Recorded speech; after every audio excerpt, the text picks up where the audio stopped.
Georgia has, stop me if you've heard this before, another massively talented elite football player who has chosen to commit to the G and come to Athens. We're going to talk about old Cortez Smith. Some interesting tidbits on this offensive lineman today on the Locked On Bulldogs podcast.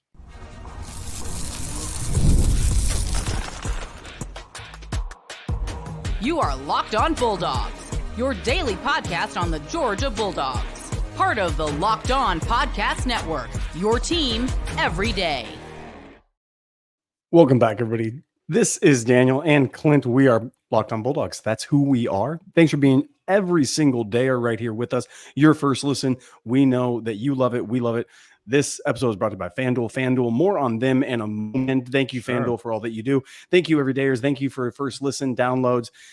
We are for fans by fans. So if that's not your cup of tea, sorry, so sad. We don't care. But we care about fans who love college football and are here. We love Alabama fans, Clemson fans, Arkansas fans, Florida fans. We love you all because you're here. You're interacting with us. Georgia fans, you're the best, though. That's why we do this podcast, is for you guys. We're talking today about another massive recruit. Kirby goes out. Stacey Searles goes out and says, hey, Kirby, I don't know if you understand what I'm building in front of all world talent behind you. Puglisi, Montgomery, Gunner, Carson Beck, ETN, D-Route, just all of them back there. Okay. There's a lot of people back there. There's a lot of people back there. In front of them, I'm making a movable protection screen that is nearly impenetrable. And is just going to keep on growing in size and number. Cortez Smith commits to UGA. We're going to talk about what this recruit is, who this man is. Okay. What he brings to UGA. And again, if you look at Kirby's classes, he has a very good blueprint of what he is after. He fills needs as well as goes and gets top talent. It's incredible what he's able to do, and the trenches are important to him, Daniel. Yeah, well, that's because he likes to win. That's it. And how do you win? The trenches are where you win. That's the literal place where winning happens. And so Ohio State has been trying to win with wide receiver, with Biletnikoff winners for years. And it's not going great. Okay. I was told offensive genius and recruiting of top tier. I was told 5-star wide receivers is what Georgia is missing to win 2 championships. Well, they're not missing anything to win 2 championships. But elite quarterbacks, 5-star quarterbacks and 5-star wide receivers, you can't win without them. That's what That's what we know to be true. Correct. We just know it's true in college football. Yeah. Georgia's got another commit come. We're going to talk about Cortez Smith today. As we get into that, though, Clint, you realize it's less than 6 weeks until the first game. Like, you realize we're now less than 6 weeks out from live Georgia football being played. Yep. In the Benz. 100%. It tells me 2 things. A, I'm at an 11 out of 10 right now. Depression's nearly over. Yeah, it's really, we're coming up out of it. B, we need to jump on these travel plans. So follow up with me after this recording and 6 weeks out. It's time to move. Let's talk about Cortez Smith. You mentioned it. Stacey Searles goes out and lands another elite. He plays tackle in high school, probably going to be an interior offensive lineman in college. But these situations are fluid, right? Like Jamari Sawyer was recruited as a center, played a lot of guard, was an elite tackle, is now a starting left tackle on an NFL football team. Well, we wouldn't have a current right tackle that started off as a guard that went over to left tackle, that started off as left tackle, came right inside. Tackle. Yeah, exactly. Right, these are fluid situations here. And so don't get locked into this. He's an O lineman. That's what you need to be referring to him as right now. Yes. He's 6'3". He's 310 pounds as of right now, which means has plenty of frame in which to play tackle if he's needed to play tackle, right? Like, that's not like the man's not coming in there at 6 foot or 5'11", trying to, long arms, can play tackle, certainly has in high school, but projects more on the interior of the offensive line out of Lilburn, Parkview High School. And so what are we getting? What is Georgia getting just from a big picture standpoint in this kid? Let me ask you this. If you were to just have to say one thing, just as a first segment, this one thing is the thing Georgia fans should be excited about, give it to us. Don't hold back. Power. It's the juice. See, it's the juice by which the power comes and road grades over everybody else. This kid is absolute bona fide. I want to line up an Oklahoma drill. If it was still legal, I would want me some of that. That's what this kid screams to me. When you look at the film, you look at the tape, he washes out in a complete side of the line that he is on. Watching the tape, it just crashes down. This man knows how to move. He is relentless and he is strong, like good old boy strong. When I say strong, there's some like functional strength. There's some in a straight line. He is just maul you like a bear power, Daniel. That's right. And when you think about interior offensive linemen, and you think about some of your favorite interior offensive linemen that you've watched come through the university, we know who they are. They are not finesse football players. Like, you understand what I'm saying? Not nary a single one of them. Ernest Green, do your thing. Get back in that pass pro. Step that left arm out. Roderick Jones, fly out there, pull around, and get out in space and block a guy downfield. That's fantastic. What does Tate do really well? Yeah. Talk to me about Solomon Kindley and that guy. Like, we're talking about C-man, hit man, move man, end man. Like, that's it. That's the list. And that's the kind of basic premise with which you get the sense that that's how this kid, Cortez Smith, plays football. We're going to talk about where that power comes from, where we've seen it in this kid. What are the evidences that we've seen, and where do we look, and what else is Georgia getting out of him? All of that and more coming up about Cortez Smith right after this. Daniel and I, we love sports. We love them so much. We never want them to stop, but playoffs have winded down. We get fewer games. Sports Baseball season doesn't exist. Baseball season is useless and should be immediately stop the count. Just stop the count. Baseball's dead. It's over. Done. Okay. It is deceased. Yeah. FanDuel lets us keep the sports going whenever we want. All we have to do is open the app, dream up any bets anytime that we're in the mood, and this just in, we're always in the mood. So yes, that is accurate.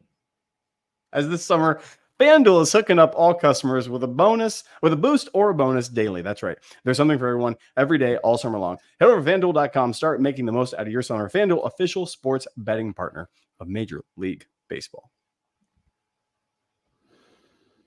You know what I love about our listeners, Clint? The everydayers. We sometimes call them the 199, but they are here every day. Everydayers, man. Love every them. Day they're here. You know what I love about them? Go ahead. Is the certainty with which I know that one of them is going to clip you saying we're always in the mood. Dramatic pause, and then use that in some way against us. The certainty with which I know that is what makes me love our listeners. I love the everydayers.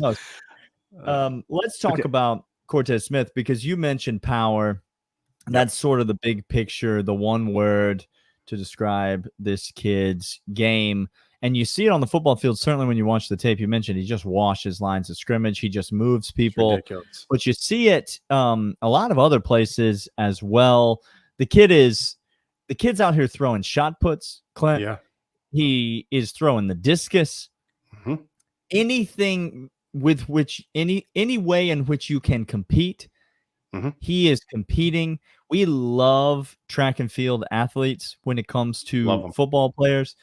If you're out there muscling a big ball of lead or whatever that shot put's made out of. Like, you understand? Clip that one as well.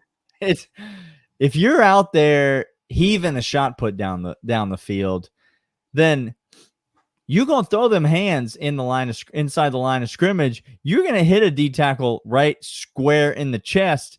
And let me just say, he moving, Clint. Like that right hand comes out with some velocity now. Absolutely. This kid is not only lower half.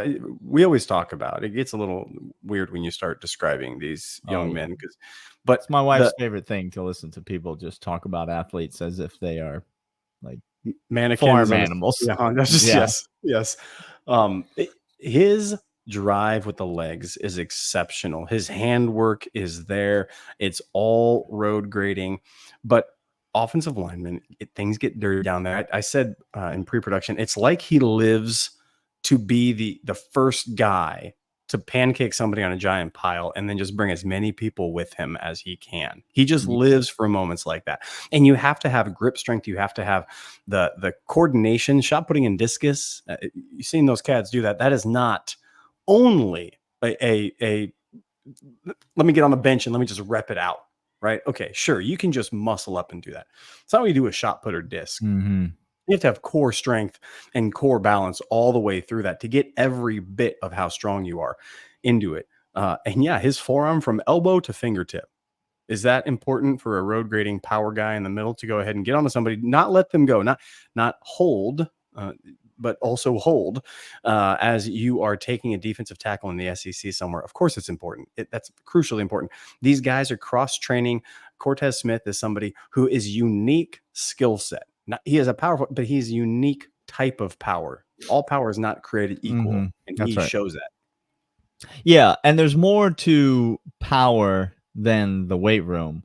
Correct. But we're talking about a high school junior, rising senior, who benches over 500, and who squatted 580 so easily that the coaching staff made him stop and said, we're not going to pursue a max rep anymore. We are now finished watching you squat weight, because so what you're saying is he closed down the weight room.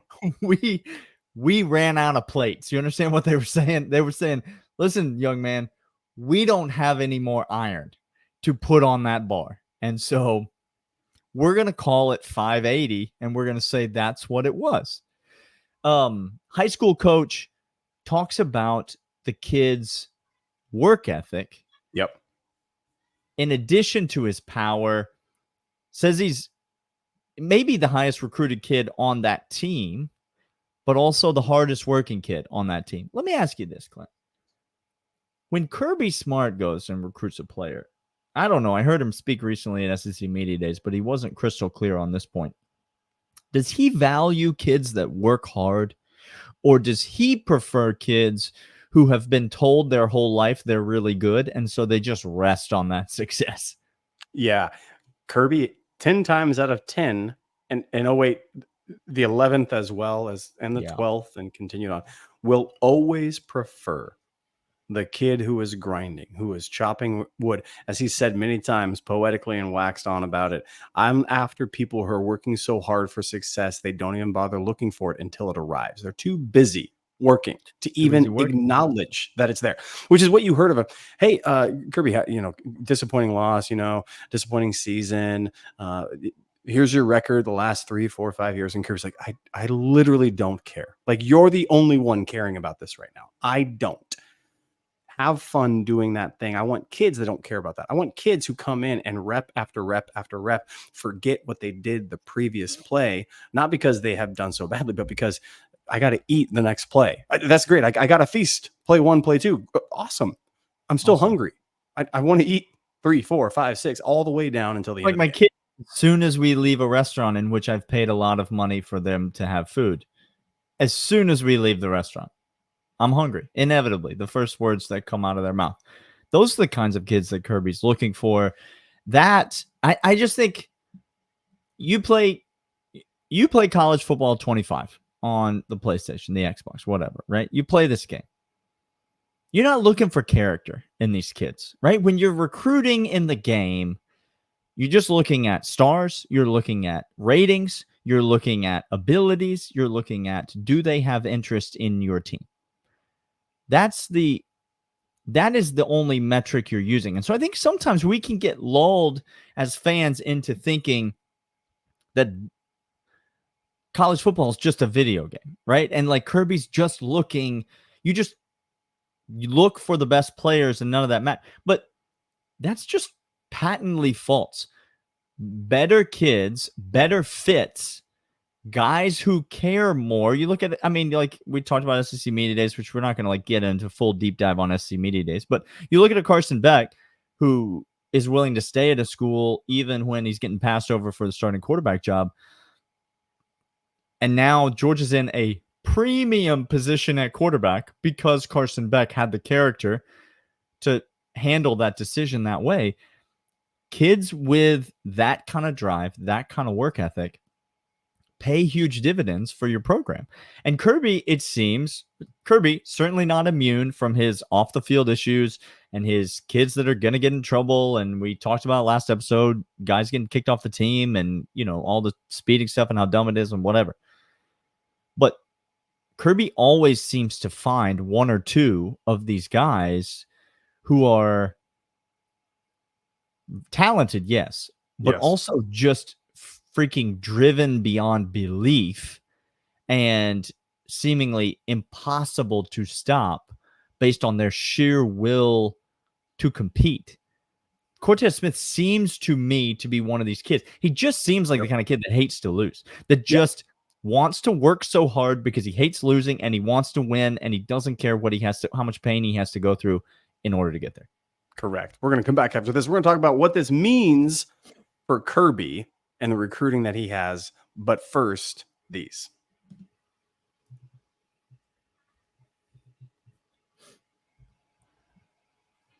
If you look one last point. Oh, sorry. One last point on Cortez Smith. I thought this was the most interesting thing. You get some quotes from the high school coach. You look at him and you're like, okay, well, his high school coach likes him. Let's call the newspapers. Like that's unbelievable. That's fantastic.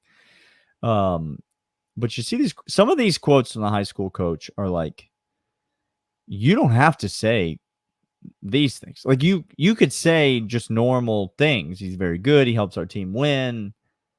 He's a great leader, blah, blah, blah. High school coach says, now again, what have we been focused on, Clint? We've been focused on the strength, the power, the absolute physical ability to engage and overwhelm you. Big kid, 6'3", 310. High school coach says, I could put him at tight end and he would be the best tight end in our league. He could catch it. He can run with it. I could play him at tailback. I could play him at tight end. Now,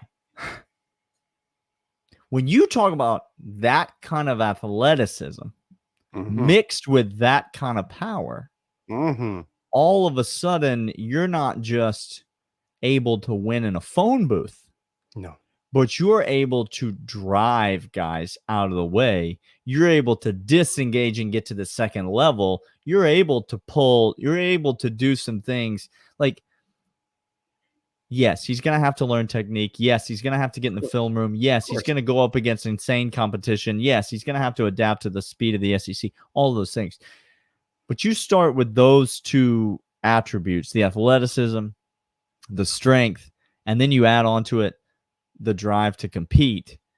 I think, again, it's hard to get. This is not a 5-star middle linebacker. It's hard to get really excited about an interior offensive lineman. But this interior offensive lineman is a really exciting recruit. The more you dig into him, the more you watch him, the more you look at it. And interior offensive linemen are what win football games. So, that's kind of important. What was the thing that stopped our season last year when we went up against Alabama? Was it the finesse deep passing game? Was it our ability to in the screen and kind of the outside. Oh no, it was right up the gut. Our inability to stop their offensive line from imposing itself, and our offensive line not being able to impose itself. Yep, that was it. That was the game right there in a nutshell, and we could see it from quarter one on. We knew when we were in a world of hurt because the text thread was not pleasant. No, it was. It was bucket worthy. This kid is somebody that comes in immediately, and Kirby this is his philosophy with kids. And as I'm coaching these local linebacker kids, I'll tell them all the time. Speed kills. Hustle always. If you make a mistake, make it full speed. If you're making a mistake at full speed, it's better than being perfect at half speed. This kid exemplifies, I'm going to make mistakes at full speed. Kirby loves these cats. Loves them.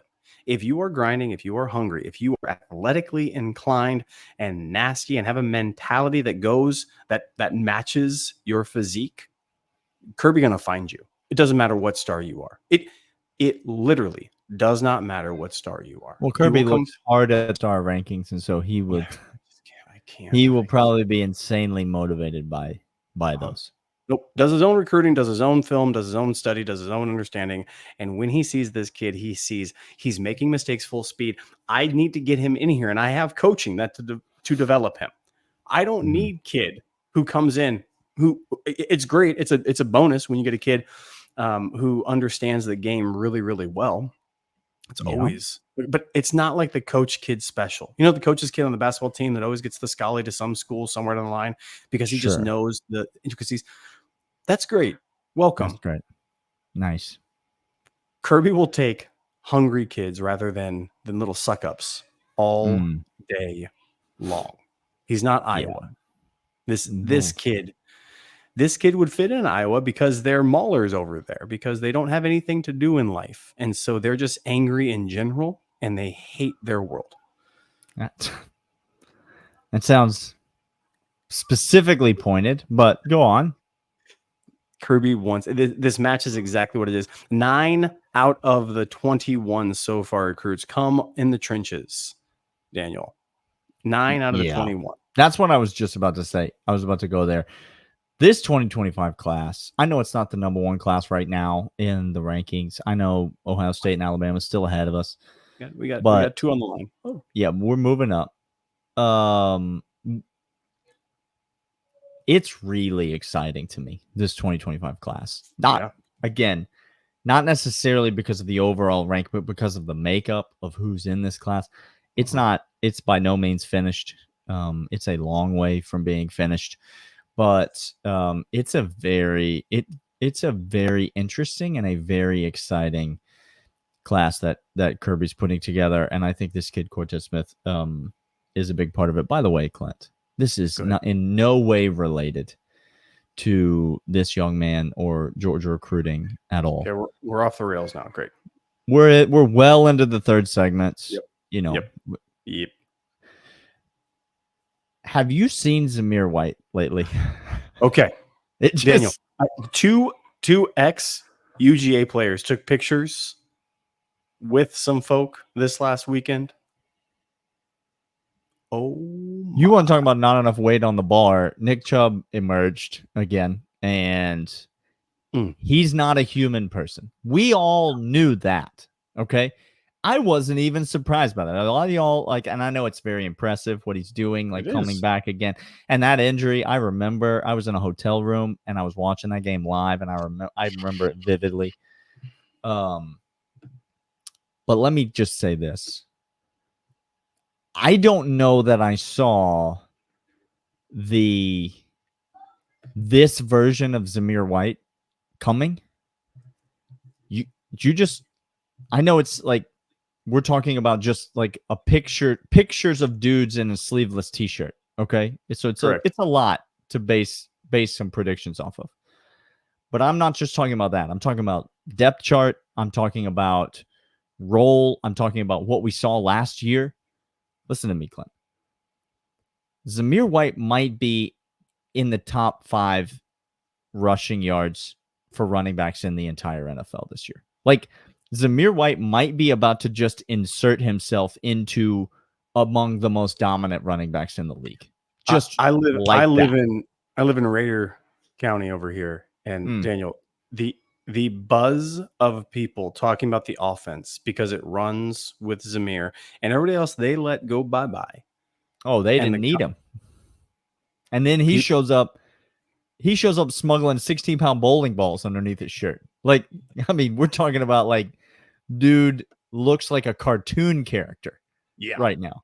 He's going 100%. To run through some people in a serious way on Sundays. And I couldn't be more. I couldn't be more excited for him. Yeah. Zeus, go get loose, brother. This has been Locked On Bulldogs, part of the Locked On Podcast Network, your team every single day. He is Daniel. I am Clint. We'll be back again talking about them Bulldogs like we always do. Thanks for listening. Thanks for downloading, subscribing, liking, and commenting. We'll see you guys later. See ya.